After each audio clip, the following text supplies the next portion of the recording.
Kojaky sú pripravení na odovzdanie hasičskej techniky.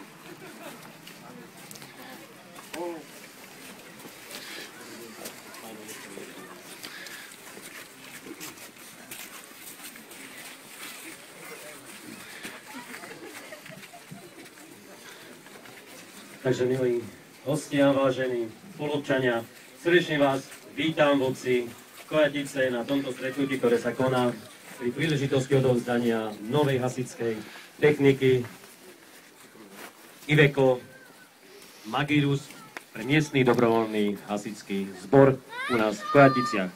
No srdečne samozrejme vítam medzi nami ministra vnútra, pána Daniela Lipšica.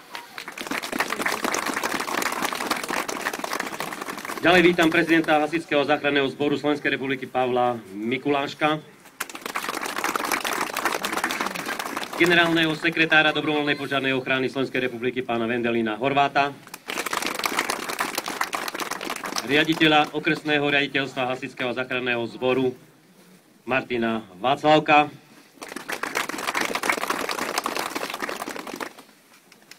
riaditeľa krajského riaditeľstva Hasičského záchranného zboru pána Jána Goliáša,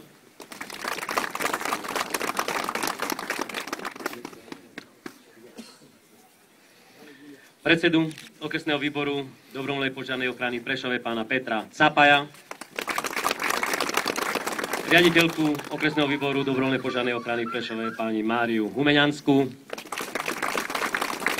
okresného veliteľa v Prešove pána Milana Tomča, prednostu obvodného úradu v Prešove pána Stanislava Kahanca,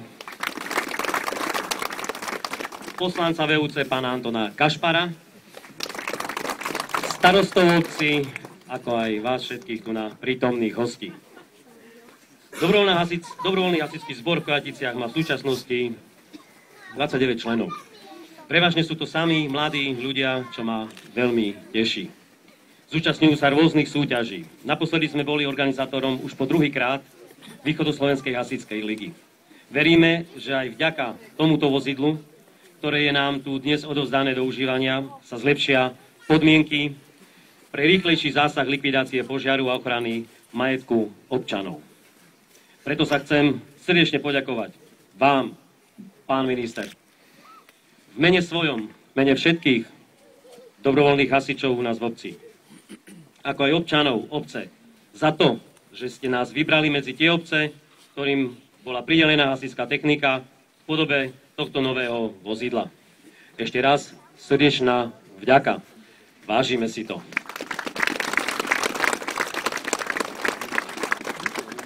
Keďže ministra tu nemáme každý deň, využijem túto chvíľku a odovzdávam vám, pán minister, slovo.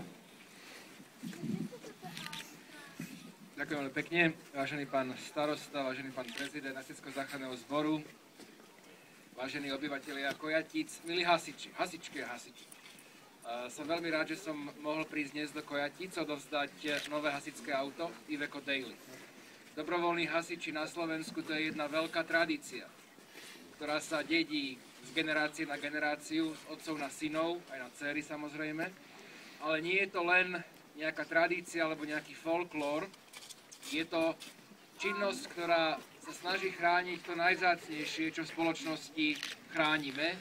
Ľudský život, zdravie, majetok. A ja verím, že oproti aj tomu ľudskému potenciálu, ktorý tu je u hasičov skvelý, bude mať hasičský zbor v Kojaticiach dnes aj modernú techniku.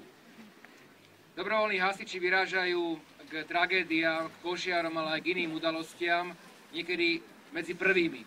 Kým prídu profesionáli z okresného mesta, úplne nejaký čas. Ten prvý zásah je veľmi dôležitý, aby sa minimalizovali možné škody. Na ten prvý zásah je vhodné mať aj dobrú techniku. Chcem vám zaželať hasičom v Kojaticiach, aby museli používať nové Iveco Daily, nové hasičské auto na ostré výjazdy.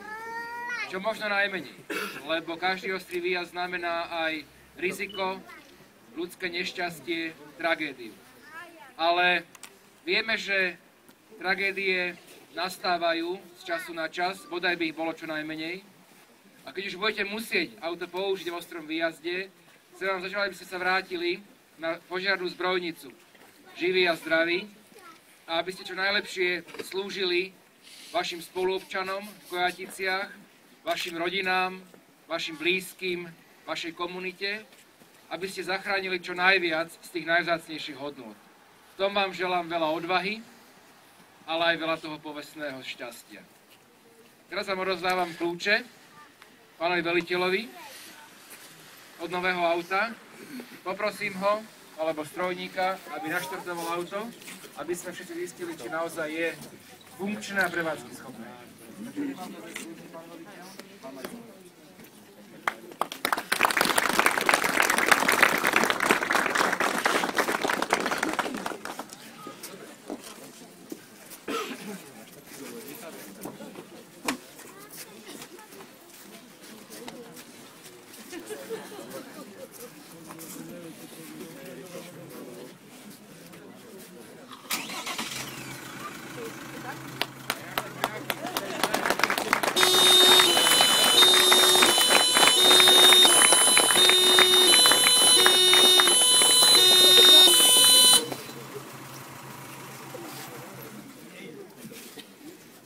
Takže beriem si slovo. A čo by to bol za sviatok, keby sme ho nejakým spôsobom, neviem, či dobre poviem, ale možno, že aj pokrstili. A to v Kojaticiach tentokrát šampanským. Nech sa páči, pán minister.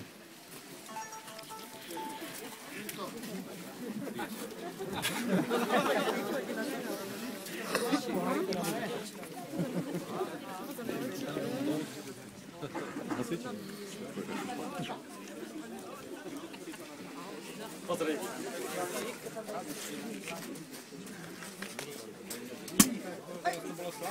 Áno.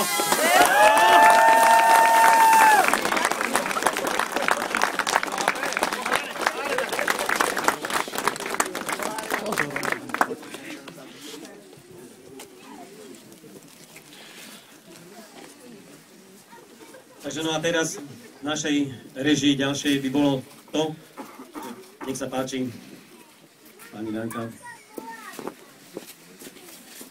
Slečna.